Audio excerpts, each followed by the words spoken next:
What's up, y'all? It's your boy eBay Fight Predictions in the building, and this is your Thiago Santos versus Jamahal Hill breakdown. Really good fight in the light heavyweight division. A very almost like moving piece kind of fight where they're trying to test Jamahal Hill to see if he's a legit contender, and if he's somebody that might have some legitimate chances at fighting for a belt. Obviously, Thiago Santos is playing that gatekeeper role. He's defending his throne, defending his spot. He's not going to let this young buck take what he's worked for, and he ain't going to let Jamahal Hill make a name off of him. So, a lot of moving pieces here. Obviously, the UFC is super behind Jamahal Hill.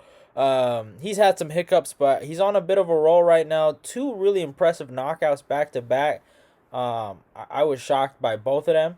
I actually did pick against him twice, but he's been looking all right. The power is obviously there.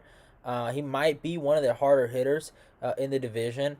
And honestly, I will be honest. If he did fight Yuri Prochazka, I'd actually pick him over Yuri because of the knockout threat and because obviously Yuri, his lack of defense. He could get caught. But I feel like, in my humble opinion, styles make fights, and I think Thiago Santos, if he has anything left in the tank, he can give Jamahal Hill a run for his money. I would say Thiago is a more technical striker out of the two.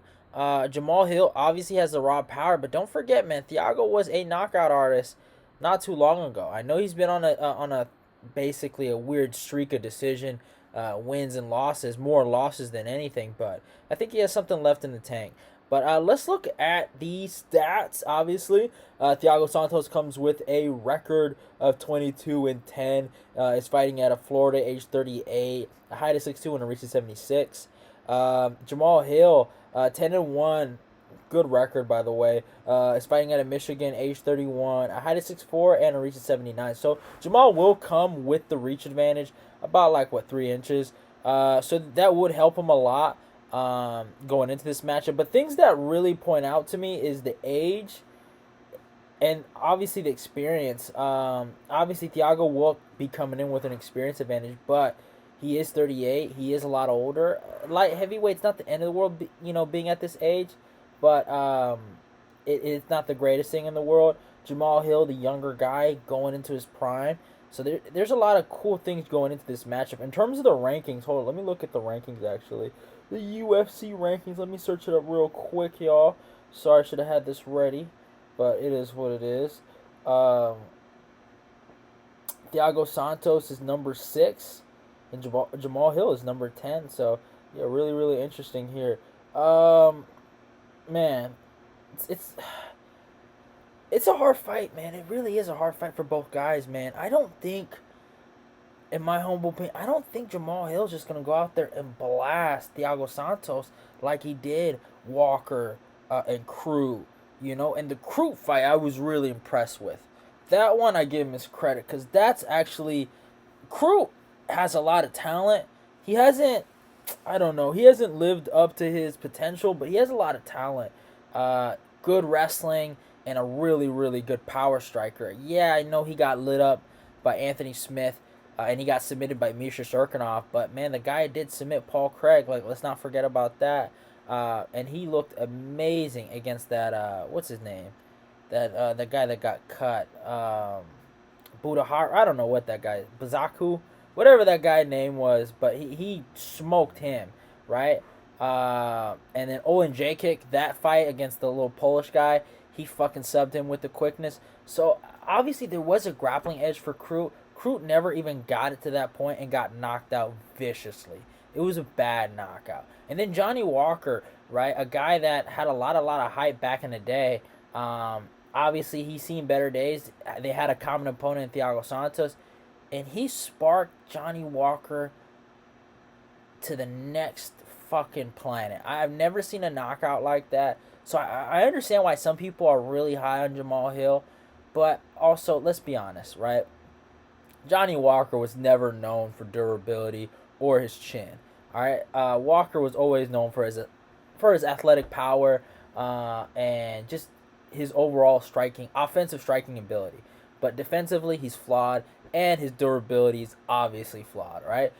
So I was more impressed with the Jimmy Crute victory. That one actually kind of surprised me. He has that win over OSP, right? Which hasn't aged that well. I know OSP did knock out Alonzo Minifield before, but recently he went to life and death with Shogun. I thought he lost that fight. I think he got finished by Tanner Bozer. So not the greatest thing. So really, honestly, Jamahal Hill's victory over Jimmy Crute might be one of his better victories. Thiago Santos is knocked out Jan Blachowicz. Like he knocked him out. He finished him. You can say whatever you want. Oh, Jimmy Manuwa was chinny. Eric Anders is weak, but he knocked out the former champion in Jan Blachowicz. I think enough said. He went to a split fucking decision against John Jones. I know you could probably say that's not the same Thiago Santos, and I agree. But his last one was against Johnny Walker, which I was very disappointed in him.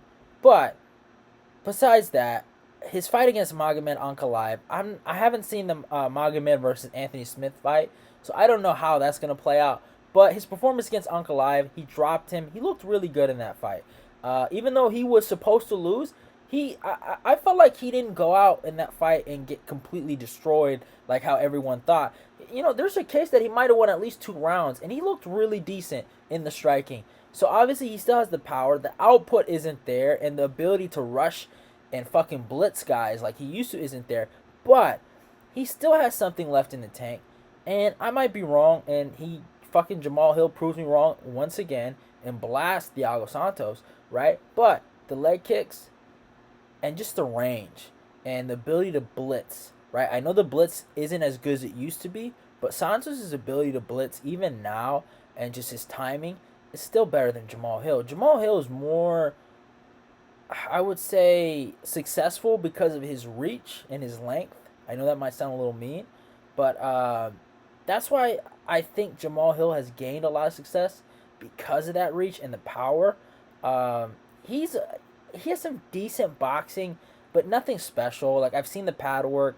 I'm not trying to be rude, but it's nothing special. I honestly think Thiago might be the better box striker. I think Thiago is literally, in terms of striking fundamentals and technical ability, I think Thiago is better than him at everything. The only place where Jamahal Hill has advantages are the length, the power, and the youth, right? And that might go to athleticism, right? So don't get it twisted. I could see Thiago getting knocked out clean. I really could. But I'm rocking with Thiago Santos here. I'm actually going to take him by 3rd round KO. I think he's going to catch him. I think he's going to knock him down. I think he's going to get a ground and pound finish. I think the leg kicks are very, very open. Johnny Walker had a lot of success with that, actually, before he got knocked out. I think the body kicks are there. And just, man, if fucking Thiago can play almost like the Matador and make Jamahal Hill the bull, Jamahal Hill will give up a lot of his reach if he's going forward and he leaves his chin out in the air. Don't get it twisted.